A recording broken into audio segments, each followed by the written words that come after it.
Ohayou gozaimasu. Bonjour à tous les amis, aujourd'hui on se retrouve pour la review du chapitre 66 de Dragon Ball Super. Il est sorti déjà il y a quelques temps, je sais bien, peut-être même qu'au moment où la vidéo sera en ligne... Arrête de clignoter ma lampe. Peut-être même que au moment où la vidéo sera en ligne, le chapitre 67 sera sorti. Sachez que le chapitre 66 n'est pas le dernier, mais l'avant-dernier chapitre de l'arc Moro, donc l'arc prisonnier galactique. Et du lourd dans cet épisode, clairement du lourd. J'ai adoré... c'est la fin du combat déjà, c'est la fin du combat, la défaite de Moro, on va faire une review de tout ça ensemble. Et aussi, avant que certains me fassent la remarque, ouais Chibi, tu as un t-shirt de My Hero Academia, tu as un pendentif de l'attaque des titans, mais tu fais une vidéo sur Dragon Ball. Ouais je sais, et alors, quand on est en otaku, tout est permis, non? Et donc le dernier chapitre de Dragon Ball Super, le chapitre 65, s'est terminé avec Moro qui a fait une fusion avec la Terre, donc autrement dit, il devient la Terre, et donc il est devenu assez puissant pour pouvoir canaliser le pouvoir de Mérus, le pouvoir angélique, qui est trop puissant pour le commun des mortels. Mais voilà, on sait qu'à un moment, s'il accumule trop de pouvoir, il va grossir de plus en plus jusqu'à exploser. La Terre risque d'exploser et emporter toute la galaxie avec elle. Et donc maintenant, il prend même l'ascendant sur Goku, même en ultra instinct maîtrisé. Donc Goku se sent totalement dépassé. Surtout que tous les coups que Goku inflige à Moro se font ressentir par la Terre, et on sait tous que Goku est très attaché à la Terre et qu'il n'a pas envie de risquer de la détruire dans une attaque. Mais vaincre Moro signifie donc détruire la Terre, et donc toute la galaxie en même temps. Et donc tous les espoirs semblent perdus, jusqu'à ce que Whis dise qu'il n'y a qu'une seule solution pour vaincre Moro sans détruire la Terre. Et là, on voit enfin un Beerus qui veut entrer en action, il veut, parce que les anges ne pouvant pas prendre parti pour le bien ou le mal, eh bien c'est au dieu de la destruction de régler les conflits de l'univers, et Beerus décide, pour une fois, d'intervenir. Est-ce qu'on va voir un Beerus enfin full puissance face à un ennemi démesuré? Eh bien non, car Whis reçoit pile à ce moment-là où on voit enfin Beerus en action et sous les projecteurs, un appel du Daishinkan qui les appelle par rapport à la disparition de Mérus. Voilà, donc on ne verra pas un Beerus en action, malheureusement. Mais avant de partir, Whis va donner son conseil à Goku, va lui dire la seule solution qu'il faut, la clé pour vaincre Moro sans détruire la Terre.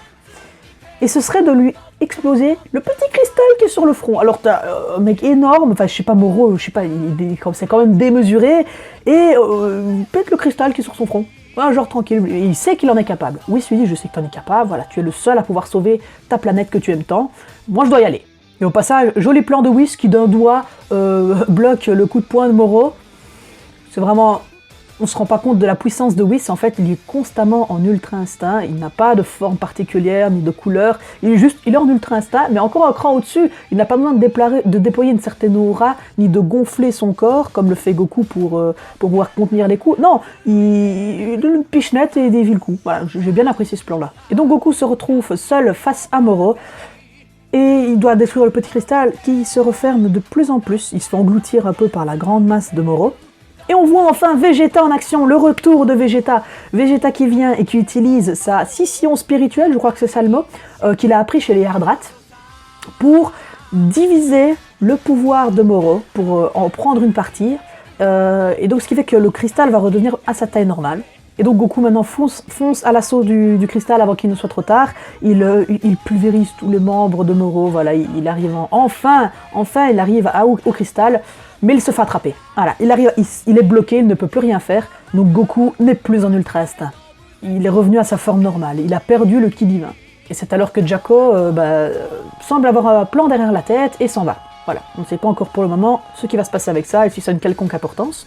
Mais voilà, on voit que Goku, en tout cas, Moro a quand même réussi à absorber le ki divin, vu que maintenant il a lui-même du ki divin, vu qu'il a absorbé Mérus.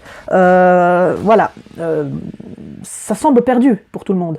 Et donc tous les amis de Goku proposent de leur donner le peu de ki qu'ils ont pour que Goku puisse essayer de se retransformer en Ultra Instinct. Donc ils vont transférer tout le ki à Vegeta façon Genki Dama. J'ai beaucoup aimé ça, c'est une technique qu'il a appris chez les Yardrats, je rappelle, la scission spirituelle. Il peut à la fois absorber le pouvoir de quelqu'un, mais aussi en transférer. Et donc ça c'est vraiment marrant, parce que là pour une fois, Vegeta, il a une utilité, en fait il fait une sorte de Genki Dama avec le ki de ses amis, y compris du ki du palais, et hop, il l'envoie sur Goku, qui malheureusement ne peut se transformer qu'en Super Saiyan Blue.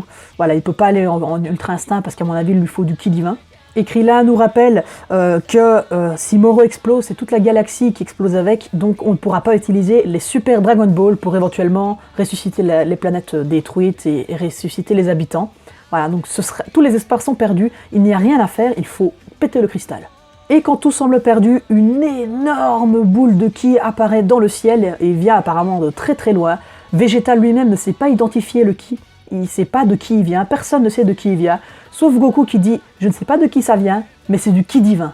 Mais c'est là qu'on voit le petit Oob avec le Dai Kaioshin, donc la forme de Buu, en fait, la vraie forme de Majin Buu, et on les voit tous les deux en train de faire, mettre la main vers le ciel, façon Genki Dama encore une fois. Comme je l'avais dit, cet arc Moro, je le voyais un peu, ce combat, comme une nostalgie. Vous voyez, Goku prenait le dessus, il reprenait le dessus comme ça, et puis il lui redonnait un petit peu, il dit je vais te sauver, et à condition que tu retournes dans la prison galactique, un peu façon Goku contre Freezer sur Namek, qui on lui a donné un peu de ki pour que Freezer puisse s'en sortir de Namek. Puis après j'avais dit que c'est un petit peu comme l'arc Buu dans Dragon Ball Z, et puis maintenant on est en train de terminer quoi sur un énorme Genki Dama avec Oob et Majin Buu, en fait l'un à côté de l'autre, Oob la réincarnation du petit Buu maléfique là, pour rappel, donc c'était vraiment super intéressant, je pense, de terminer cet arc là-dessus. Et c'est surtout une bonne façon de réintégrer Oob à l'histoire principale, car on ne l'a plus vu depuis le dernier épisode de Dragon Ball Z, qui introduit Dragon Ball GT, mais qui ne fait pas partie de l'histoire principale, autrement dit. Et la grosse révélation, avec toute cette énorme quantité de ki divin, il arrive à se retransformer en Ultra Instinct, mais aussi à générer une sorte de colosse de ki, un colosse d'énergie. C'est incroyable, il a réussi à donner forme à son énergie. Et ça m'a fait penser un peu aux esprits guerriers dans Inazuma Eleven. Donc ça reste Goku, mais cette forme-là, c'est une illusion. Un peu comme technique Yardrat d'ailleurs. Les Yardrat qui peut, à l'aide du ki, les petits Yardrat, ils sont petits, ils sont faibles, ils sont pas très impressionnants, mais en déployant leur ki, en donnant une forme, ils peuvent paraître géants. Est-ce que c'est une sorte de technique Yardrat? Je n'en sais rien. Mais à ce moment-là, Goku prend l'ascendant sur Moro, mais le temps presse, et donc il frappe le cristal à de multiples reprises.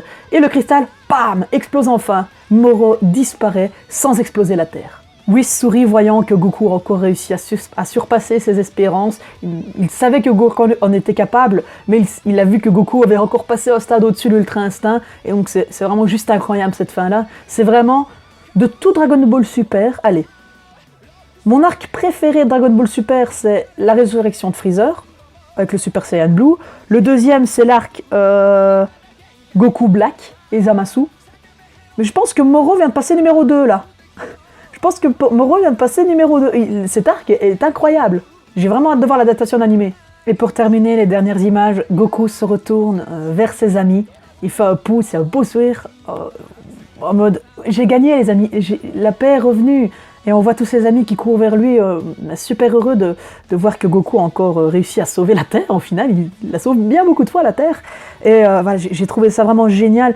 C'était une belle fin. Voilà, c'était une belle fin. Ce que je sais, c'est qu'il y a encore un chapitre, donc l'arc Moro n'est pas encore fini. Je sais bien qu'il y aura un arc Dragon Ball Super encore en plus. J'aurais bien aimé que ça se termine sur cette magnifique fin, d'ailleurs très émotive. Mais il y aura encore un arc. Donc le dernier chapitre de Dragon Ball Super devrait normalement introduire le prochain arc. Normalement. Voilà, dernier plan, Goku avec son sourire débile qu'on connaît, mais qu'on aime tant. Et on se demande vraiment ce qui va se passer dans le prochain chapitre. J'ai vraiment hâte de le lire et de partager ça avec vous. N'hésitez pas à me dire votre théorie en commentaire et votre avis si vous avez lu ce chapitre, si vous êtes à jour. Franchement, ça m'intéresserait de savoir un peu votre point de vue. N'hésitez pas aussi à lâcher un petit pouce bleu si la vidéo vous a plu et à vous abonner à la chaîne, ça me ferait super plaisir. Quant à moi, je vous dis à très bientôt pour une prochaine vidéo. Allez, salut tout le monde, c'était Chibi-san. Sayonara.